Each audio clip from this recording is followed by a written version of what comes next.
I didn't skip the wedding because of one bad moment. I skipped it because I finally realized I had never really been part of that family to begin with. My name's Nathan. I'm 34 now, but all of this started about a year ago when I was 33, still stuck in the same small town in North Carolina where I grew up. The kind of place where people know your business before you even shut off your engine. On paper, my life looked fine. I worked in IT cybersecurity for a mid-sized company. Good salary, solid benefits, and I worked remotely most of the time, so technically I could have lived anywhere. But I didn't. I stayed. No wife, no kids. Just me and a beat-up old Ford pickup truck I'd been driving for years. I wasn't a problem child. Never was. I kept my head down, followed the rules, got good grades. But none of that really counted in my house because I had a younger brother, Jason. Jason was everything. The athlete. The favorite. The one my parents posted about constantly. Every game, every win, every milestone, online within minutes. Meanwhile, I existed more like background noise. And yeah, I know how that sounds. Bitter. Maybe it is. But it wasn't just in my head. I remember being 14, winning first place at a regional science fair. That mattered to me more than anything at the time.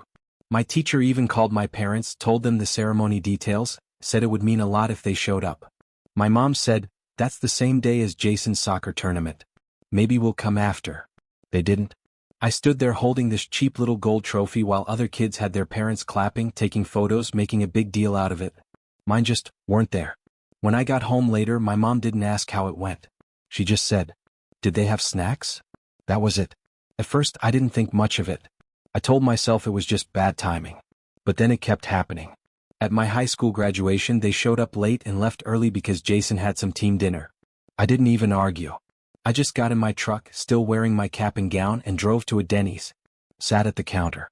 Ate pancakes. Alone. That was kind of the moment it clicked. Not dramatically, no big speech, no fight. Just a quiet realization. This is how it's always going to be. By the time I turned 20, I stopped expecting anything. So years later, when I finally decided to leave, I didn't make a scene. I didn't announce it. I just made a plan. I picked Miami. As far as I could get without leaving the country. Sun, beaches, no winters, felt like the opposite of everything I'd known. Starting over sounded better than staying invisible. Moving day was a mess like it always is. My friend Paul showed up late, holding 2 coffees like that somehow made up for it. Megan kept tripping over packing tape because she refused to tie her hair back. At one point, we realized my mattress wouldn't fit through the stairwell unless we basically folded it in half. We were exhausted, annoyed, and laughing. The kind of laugh that hits when everything's going wrong but you know you'll remember it later. And then, right in the middle of that, I saw my dad's car. Same silver SUV he'd been driving for years. He slowed down just enough to look directly at me, standing there with a box of dishes in my hands. For a second I thought he might stop. Roll down the window. Ask what I was doing. He didn't. He just kept driving. Like I was some random guy moving out of an apartment he'd never been to. That's when things shifted for me. Not anger exactly. Just clarity. We finished loading everything not long after. The apartment felt strange once it was empty. Not sad. Just hollow. I didn't own much anyway. A second-hand couch, mismatched dishes, a cheap bed frame I found online. After the last box was out, I walked through each room one more time. Not because I was feeling nostalgic, but because I wanted to be absolutely sure I wasn't leaving anything behind. I thought moving away would be the hardest part. Turns out, hearing from my dad again was worse. On moving day, my friend Paul tossed me the keys to the rental truck and gave me this look like he already knew the answer. "Are you really sure about this, man?" "Yeah," I said. And for once in my life, I meant it. The drive down to Miami took 2 days. We rotated drivers, stopped at random gas stations, lived off junk food and terrible coffee. Somewhere in Georgia, the radio died completely. Paul put on a playlist from his phone, and after the 5th repeat, I told him if I heard that same song again, I was throwing his phone out the window. That's the kind of trip it was. Exhausting, messy, but weirdly good. We rolled into Miami late Sunday night. My new place wasn't anything special. 1 bedroom, tiny balcony, outdated kitchen that looked like it hadn't been touched in decades. Light switches in all the wrong places. But it was mine. Of course, the elevator was broken, so we hauled everything up 3 flights of stairs. By the time we finished, we were drenched in sweat and barely functioning. I offered to cook. Big mistake. All I had was pasta and a jar of sauce. I tried to be fancy and threw garlic in the pan, and immediately burned it because the stove went from 0 to full blast in about 3 seconds. We ate it anyway, sitting on the floor. No chairs. No table. Just three exhausted people pretending it tasted okay. Honestly, it tasted awful. But we laughed the whole time. After they left the next morning, that's when it hit me. The silence. I put my bed together, unpacked just enough to make the place feel less like storage, bought groceries, grabbed a cheap fan because the AC barely worked. I didn't know anyone in the city except one coworker I'd only ever seen on Zoom. Still, every time I looked around, even at the peeling paint and the view of the parking lot, I had the same thought. This is mine. No one ignoring me. No one overlooking me. No one deciding I mattered less. That night my grandmother called. She never asks if it's a good time. She just calls. "Hi, sweetheart," she said. "Are you settled in yet?" "Almost. I got lost twice trying to find a grocery store." She laughed. "As long as you found it eventually." She didn't ask why I left. She didn't need to. Right before hanging up, she said, "I'm proud of you, you know." That stuck with me. More than it probably should have. Because it had been years since anyone in my family said something like that. At first, I didn't think much of it, but looking back, that moment mattered more than I realized. A year passed. No calls. No texts. Nothing.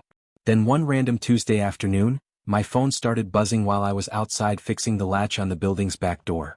Unknown number, but the area code was from back home. I almost ignored it. Something made me answer at the last second. "Nathan." I froze. I hadn't heard that voice in a year. "It's Dad," he added like I wouldn't recognize him. I set the drill down. "Yeah. No, how are you?" "No, it's been a while." Nothing like that. He just went straight in. "We need you to come home next month. Jason's wedding. It's a big deal. His fiancée's family is important. Everyone needs to be there." That's when things started feeling familiar again, in the worst way. Not a request. Not an invitation. An expectation. I leaned back against the door, staring at the half-installed latch in my hand. "I can't go." There was a pause. Like I'd said something completely unreasonable. "You can't go?" he repeated, sharper now. "This family isn't complete without you. Your mother will be there. Your cousins. Even your Uncle Carl is flying in from Texas. You're really going to be the only one missing?" "I've got work," I said. Which was true. There was a project launching that week. But even if there wasn't, I already knew my answer. Because I wasn't about to fly across the country just to sit at a table and pretend we were something we'd never actually been. Then his tone changed. "You moved without telling anyone," he said, voice rising. "Do you have any idea how selfish that was? Your mother was embarrassed when people asked where you went. We had to make excuses." That's when it got worse. Because for the first time in the entire conversation, it became clear why he was really calling. Not because they missed me. Because I made them look bad. I almost laughed when he said that. Not because it was funny, but because it was so completely detached from reality. "You moved without telling anyone," my dad snapped. "Do you know how selfish that was? Your mother was embarrassed. People kept asking where you went." That's when something in me just clicked. "You didn't even notice for a year," I said. There was a pause, then irritation. "That's not the point." "Actually," I replied, keeping my voice calm, "it is." I knew that tone got under his skin more than yelling ever would. If it really mattered, someone would have called before now. He ignored that completely. "Look," he continued, shifting gears, "the family Jason is marrying into, they're very traditional. They expect to meet everyone. You being there matters. We need to present ourselves properly." And there it was. Not "we miss you." Not "we want you there." Just optics. I wiped sweat off my forehead and leaned against the door. "So you want me to fly across multiple states," I said slowly, "for people I've never met, just so you can look good?" "It's about respect, Nathan," he shot back. "Something you clearly don't understand anymore." I didn't respond right away. Just stared at the fence in front of me. My dad hates silence. Always has. He rushes to fill it. "Living out there by yourself," he went on, like some kind of hermit. "I live in Miami," I cut in. "Not exactly the woods." "It's not healthy," he continued like I hadn't spoken. "Family sticks together. That's how it's supposed to work." That's when I actually laughed. Sure. Couldn't stop it. "Since when?" I said. "You missed my graduation. You skipped my science fair. Half the time you forgot my birthday. But now suddenly family unity matters because Jason's getting married." "That was different," he said stiffly. "Sure. Different." I bent down, picked up my drill, turned it over in my hands. "I'm not going." This time the silence stretched longer. I could practically hear him clenching his jaw. Then his voice came back lower. You realize, if you don't show up to this wedding, you can forget about inheriting anything from this family. Don't expect a single cent when we're gone. That almost made me laugh again. Do you think I need your money? I said. You don't have nearly as much as you think. I'm doing fine. I've got my own place, my truck's paid off, I've got savings. I'm good. You're bluffing. If you ever asked about my life, I said, you'd know I'm not. For the first time in the entire conversation, he didn't have a response. Just silence. A long inhale on the other end. Finally he said, Jason will be disappointed. He'll survive. And before he could say anything else, I hung up. A whole year. No calls. No texts. Nothing. And the first time he reaches out, it's to give orders. I stood there for a second, then went inside. Grabbed a bottle of water, sat down on the floor, because I still hadn't bought a couch. Kept putting it off. My phone buzzed again a few minutes later. I didn't even look. I figured that was it. One call, one argument, and back to silence. I was wrong. That night, my phone lit up again while I was eating leftover pasta straight out of the pot. Mom. I let it ring. A minute later, voicemail. Nathan, it's your mother, she said, already sounding tense. I can't believe how you spoke to your father. Do you have any idea how this makes us look? People will talk. You need to come to this wedding. Call me back. I didn't. The wedding was in 3 weeks. The next morning, another message. Nathan, please don't ruin this for your brother. Everyone will ask where you are. His fiancée's family is very proper. We can't let them think something is wrong with our family. I stared at the phone for a second after that. Because the truth was, something was wrong with our family. They just didn't want anyone else to see it. So I deleted that voicemail too. And still didn't call back. At that point, I told myself I was done engaging. But part of me, if I'm being honest, kept wondering if I was making this bigger than it needed to be, or if this was just the first time I'd finally stopped pretending everything was fine. IA for refusing to go to my brother's wedding after my parents ignored me for a year? By Friday it stopped feeling like a few calls and started sounding like noise. My phone wouldn't stay quiet. Every couple of hours, ringing, buzzing, voicemail stacking up. Same message every time. Come to the wedding. Don't embarrass the family. People are asking questions. Not once did anyone ask how I was doing. By Saturday night I just stopped checking. Then Jason called. I ignored it the first time. Then the second. By the fourth attempt I let out a long breath and picked up. Nathan, he said, way too calm, like none of this was weird. Look, I know Mom can be a lot. You know how she is. Just come for me. Not for them. For you? I asked. Yeah. It's my wedding, man. Don't make it about Mom and Dad. Just show up, have dinner, smile for some pictures, and then go back to whatever you're doing out there. Living my life, I said. He just kept going. It's one night. You can deal with it for one night. I leaned back in my chair, staring at the ceiling. Where were you, I asked, when I graduated college? Or when I moved? Did you ever call? Text? Anything? Silence. Then, this is different. It wasn't. Monday night I called my grandmother. She picked up on the second ring like always. They're driving me insane, I said before she could even say hello. She chuckled softly. I figured they would. A whole year of silence and suddenly everyone remembers your number. They only call when they need something, she added. Otherwise, you could disappear completely and they'd keep setting the same dinner table like nothing's missing. She wasn't wrong. The next morning I was outside again, fixing the hinges on the shared back door. The sun was brutal, shirt sticking to my back, sweat in my eyes. I was halfway through tightening the last hinge when I heard tires crunch over gravel. Something about it made my stomach drop before I even looked up. A silver SUV pulled in. Of course it did. I hadn't given my address to anyone except my grandmother and HR. Later she admitted he pressured her until she gave it to him. He parked fast. Slammed the door like he was already angry. Same boots. Same shirt. Same expression like the world owed him something. Nathan, he barked. We need to talk. I set the wrench down slowly. You drove all this way? You weren't answering your phone, he said, already walking past me like he owned the place. I followed him inside. He stopped in the middle of the living room and looked around like he'd just walked into a landfill. This is it? He said, disgust all over his face. This is what you left home for? It's mine, I said. Temporary, he muttered. You could have had a real house back home. Something respectable. Instead you run off for this. He gestured at the walls like they personally offended him. I crossed my arms. Why are you here? You know why, he snapped. Jason's wedding is in 3 weeks. You have to be there. His fiancée's family is already asking questions. You're making us look like fools. I told you, I said steady, I'm not going. His jaw tightened. You think this is optional? That you can just embarrass us like this? That family means nothing to you? I almost laughed. Family means nothing to you, I said. I paid for my own college. Got my own job. My own place. You gave me nothing. His face went red. We put a roof over your head. Food on the table. Congrats, I said flatly. That's the bare minimum. That's when things shifted. He stepped closer. Watch your mouth. I didn't move. Or what? And then he crossed a line. He grabbed the front of my shirt with both hands, pulling me forward. You're coming back, he said through clenched teeth. I shoved him off me hard enough to make him take a step back.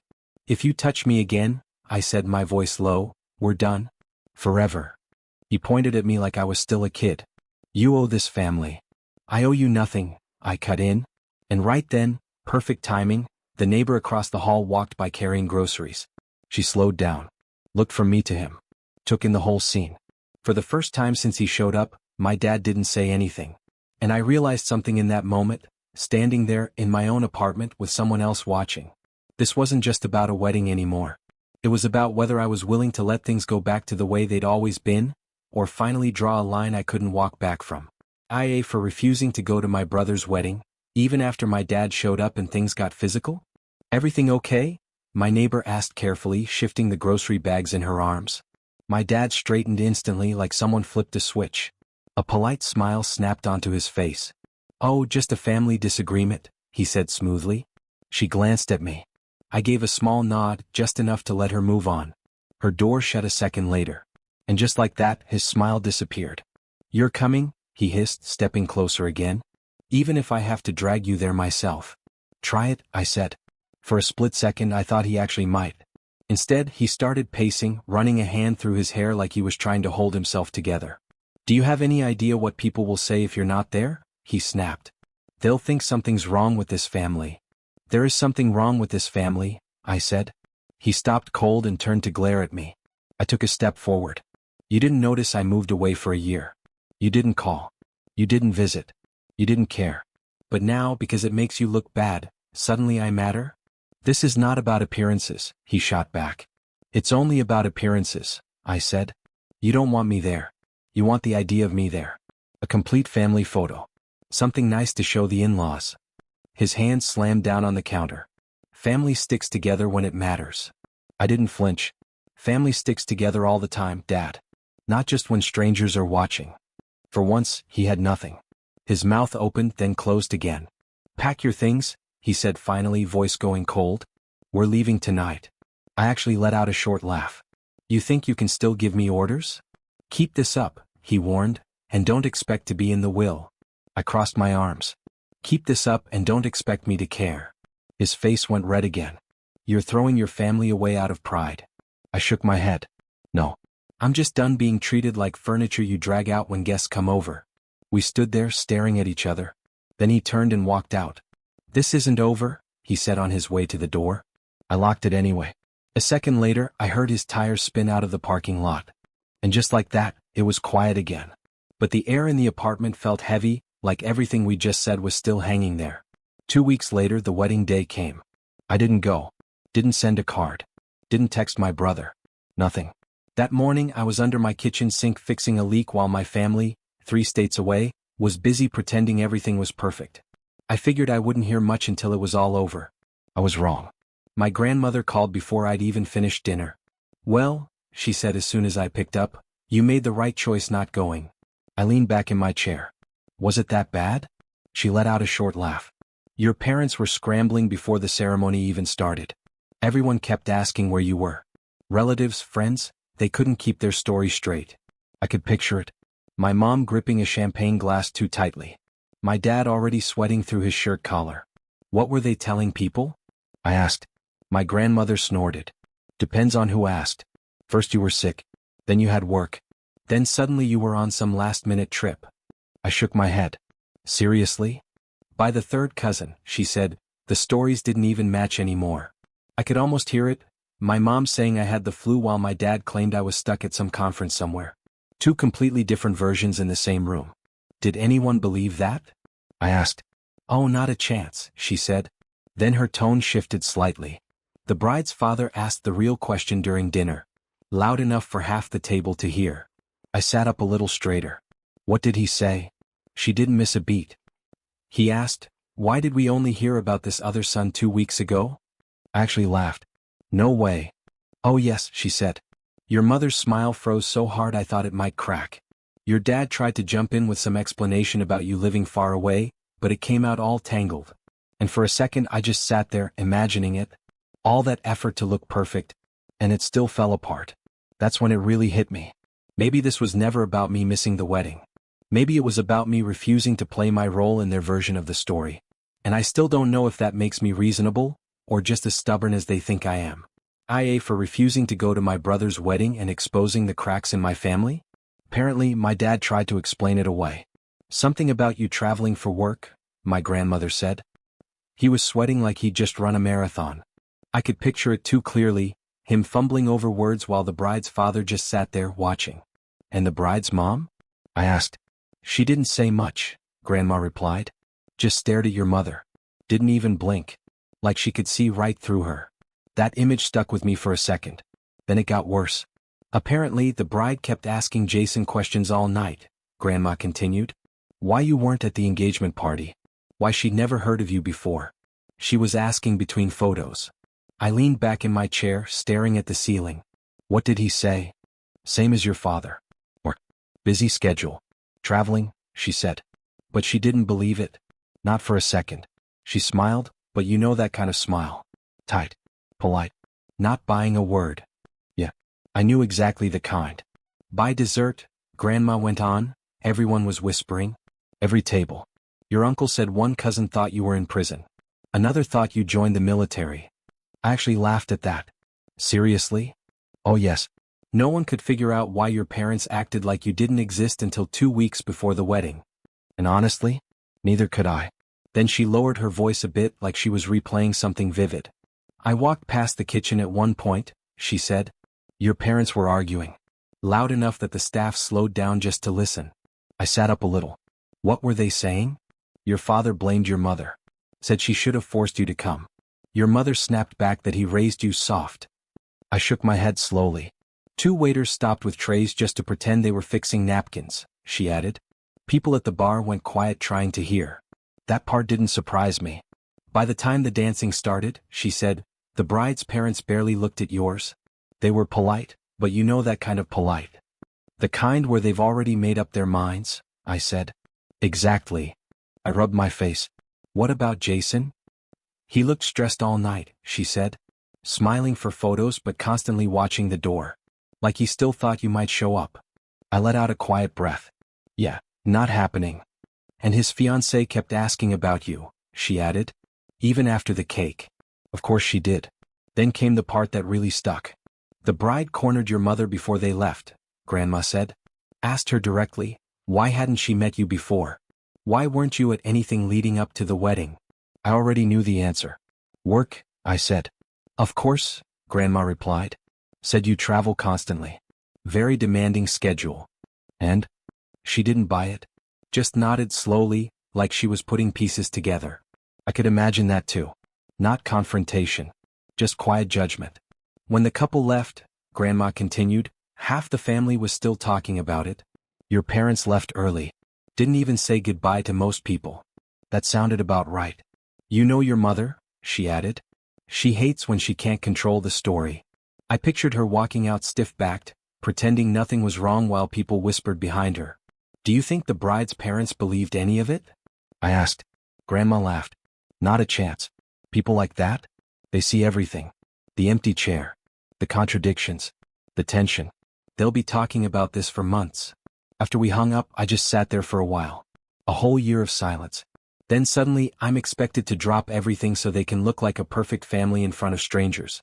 And in the end, those strangers saw the truth anyway. If anything, they gave everyone a front row seat. 3 days later, my grandmother called again. You'll like this, she said, and I could already hear that tone, The one she uses when things are about to go very wrong for my parents. I leaned back in my chair. What now? The bride's parents aren't letting it go, she said. They asked Jason directly, why weren't you there? Why had no one mentioned you until the last minute? Why they only found out you existed 2 weeks before their daughter married into the family. I closed my eyes for a second. And what did he say? She didn't even hesitate. The same thing your parents said. Of course he did. And that's the part that stuck with me the most. Because for a second I wondered, was I wrong for not showing up, knowing it would all blow up like this? Or was this always going to happen, whether I was there or not? IA for refusing to go to my brother's wedding, even though it exposed everything my family was trying to hide? Jason tried the same excuse. Busy. Life's far away. Work, my grandmother said. Didn't work. Of course it didn't.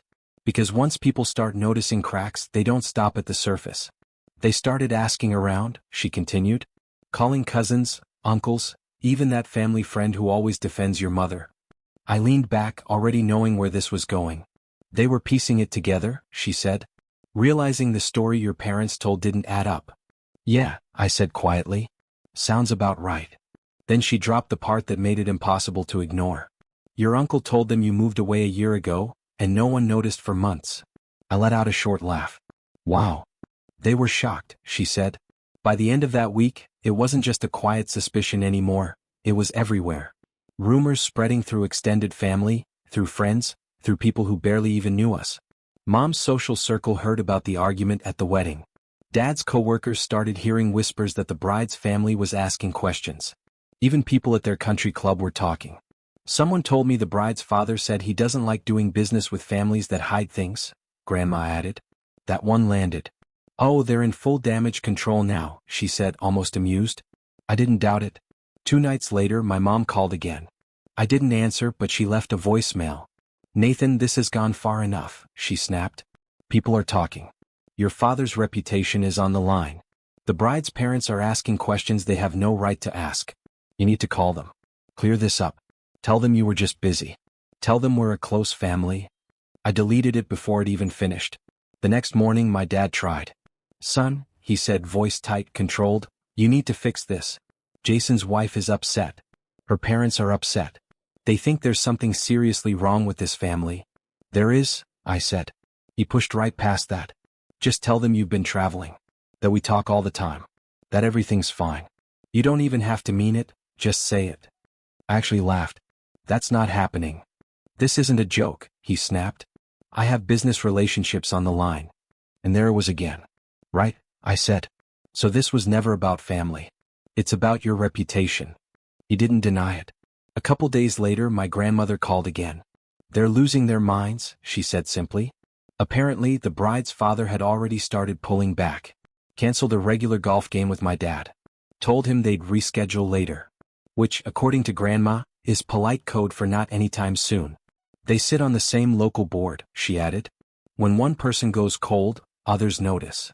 So yeah, things were spreading beyond just family gossip. Your dad's blaming me now, she said, sounding almost pleased. Says I made things worse by not keeping quiet at the wedding. I shook my head. That sounded exactly like him. Then came the letter. 3 pages. Handwritten.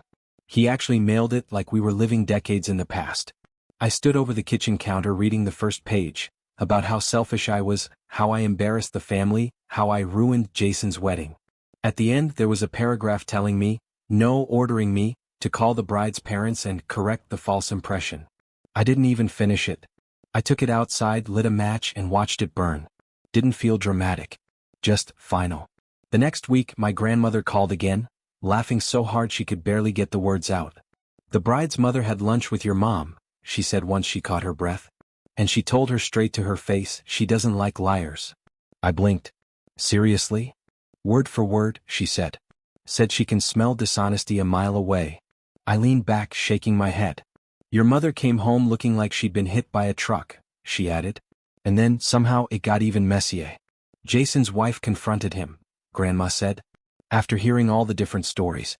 Asked what else the family was hiding. I let out a slow breath. What did he say? He tried to downplay it. Said you're just distant. Busy with work. Of course he did. She didn't buy it, Grandma said. Told him she doesn't want secrets in their marriage. Not from him, and not from his parents. I couldn't help it. I smiled a little. Sounds like a great start to their marriage, I muttered. Oh, there was a fight, she said. A big one. Meanwhile, my phone kept lighting up. Some messages angry. Do you think this is funny? You've humiliated us. Some desperate. Nathan, please. Just fix this before it gets worse. And then the one that actually made me stop for a second. You need to post something online, my mom said in one voicemail. A nice family picture. Show people everything is fine. I just stared at my phone after hearing that. Because at that point, it wasn't even about the wedding anymore. It wasn't even about me. It was about whether I was willing to lie, to strangers, to their friends, to protect an image that never existed in the first place. And I still don't know if refusing to play along makes me strong, or just the reason everything finally fell apart. IA for refusing to help my family cover up the truth, even after it started affecting their reputation and my brother's marriage? Post something online, my mom had said. A nice family picture. Tell people we're close. That'll shut them up. I didn't respond. By the end of the month, things started shifting, quietly at first. Calls that used to get returned immediately didn't. Messages went unanswered. The bride's parents stopped responding altogether. Even my mom's social life took a hit. Fewer lunches. Fewer invitations. Grandma told me that one Sunday at church, 2 women pulled her aside and asked if everything was okay with our family. She just smiled and said, "Depends which version you heard." Apparently their faces were priceless. A few days later, I was out on my balcony watering some plants when Grandma called again. "They're panicking," she said. "Your dad's furious. Your mom's crying every other day. Jason's wife keeps asking questions and her parents aren't letting this go." "Good," I said. "Your dad says you owe him an apology." That made me laugh so hard I had to set the hose down. At that point, it wasn't even contained to family anymore. People in town knew. People at my dad's work knew. The golf club knew. The country club knew. Everyone had heard something, and none of those versions made my parents look good. And the truth is, I didn't have to say a single word. They did it to themselves. 6 months later, Miami finally felt like home in a way my old town never did. I had a real couch now. A table big enough for guests. A grill out back. Even ended up adopting this half-wild dog, Buddy, who decided he lived with me before I officially agreed. The place wasn't perfect, but it was mine. No squeaky hinges. No broken latch. No feeling like I didn't belong. Neighbors waved when they passed. People knew my name. As for my parents, things didn't improve. According to my grandmother, about 2 months after the wedding, Jason's wife stopped showing up to Sunday dinners entirely. She told Grandma she was tired of feeling like she married into a family that couldn't be honest about anything. When Jason tried to defend Mom and Dad, she asked him directly why it took a year to even mention I existed, why they lied about me being busy, sick, or traveling. He didn't have an answer. By their 3rd month of marriage, they were already fighting. My dad's situation didn't recover either. That regular golf game with the bride's father? Never rescheduled. Business meetings? Quietly disappeared. Deals he'd been talking about for years? Fell through. Word travels fast in circles like that. And apparently, complicated family drama isn't great for business. My mom didn't fare much better. Her country club friends stopped inviting her out. No one wanted to sit through her version of events when they'd already heard 5 others. They did it to themselves, my grandmother told me one night. You didn't have to do anything. And she was right. By early spring, something else finally came together for me. The house I'd been saving for closed. 3 bedrooms. Big backyard. A garage where I could actually keep my tools without tripping over them. When I got the keys, I walked through every room twice, just because I could. The first person I invited over was my grandmother. She showed up with a cake and that same proud smile. "This place suits you," she said, looking around. "Yeah," I said. "It finally feels like mine." By summer, the backyard was ready. Grill set up. Chairs out. Enough space to actually host people. And for the first time in a long time, I found myself looking forward to having people over. Even if family didn't mean what it used to. But sometimes I still think about it. About the wedding. About what would have happened if I had just shown up, smiled, played along for one night. Maybe none of it would have blown up like it did. Or maybe it would have just delayed the inevitable. I honestly don't know. IA for refusing to go to my brother's wedding, and letting everything fall apart instead of pretending we were a perfect family? By the time summer rolled around, my backyard finally looked like something out of a normal life. Buddy was running laps like he owned the place. Paul showed up with bags of charcoal like he was preparing for a survival mission. Megan was stringing lights along the fence, barefoot, already acting like she lived there. A couple of neighbors brought coolers. Someone set up a folding table with chips, salads, sandwiches, and one questionable casserole no one admitted to making. My grandmother sat off to the side in the shade, sipping lemonade, just watching everything. After a while, she gestured toward the yard. "This," she said, "this is what a family is supposed to be." I looked around. People laughing. Music playing softly. Kids running across the grass. Buddy barking at a squirrel halfway up the oak tree like it had personally offended him. For once, nothing felt tense. No pretending. No walking on eggshells. No trying to earn a place. Just being there. As the sun started going down, I checked my phone. New voicemail. My dad. "Family needs to stick together," he said, like the last year never happened. Like the wedding, the lies, the threats, none of it counted. I deleted it before it even finished. Later, I was by the fire pit when my grandmother came over and sat next to me. "Do they still call?" she asked. "Sometimes," I said. "Mostly Dad. Acts like nothing's wrong." She shook her head. "They lost the right to pretend nothing's wrong." I didn't respond. Just watched the fire. After a second, she patted my arm. "You built something real here. Don't let them take that away." I nodded. Because she was right. It wasn't just the house. It was Paul almost dropping a tray of burgers while Megan laughed at him. It was the kids arguing over whose turn it was to throw the ball for Buddy. It was people staying longer than they planned because they didn't want the night to end. None of them shared my last name. But somehow, it felt more like family than anything I grew up with. My grandmother left just before dark. Gave me a tight hug before getting into her car. "You did good," she said. "Better than they ever did." I watched her taillights disappear down the street before heading back inside. By the time the last guest left, the place was a mess. Paper plates everywhere. Empty cups. Buddy still sniffing around for crumbs like it was his full-time job. I cleaned up slowly, stacked chairs, put out the fire, turned off the lights along the fence. The house glowed behind me. Warm. Lived in. Another voicemail buzzed. Dad again. I didn't even open it. Didn't need to. Whatever he had to say, it wasn't for me anymore. I stood there for a minute in the quiet, Buddy sitting at my feet. My parents could keep their version of things. The perfect image, the forced smiles, the empty house. They wanted a perfect family picture. They got one. Just not the one they planned. Inside, the house smelled like burgers, smoke, and fresh-cut grass. Real life. The kind you build yourself. The kind no one can take from you. And for the first time, I realized something I probably should have figured out years ago. Walking away didn't destroy my family. It just showed me what I was never actually part of, and gave me the chance to build something better. Still, sometimes I wonder if I could have handled it differently. If showing up for one night would have changed anything, or just delayed the inevitable. IA for refusing to go to my brother's wedding and choosing to build my own life instead of pretending we were a perfect family?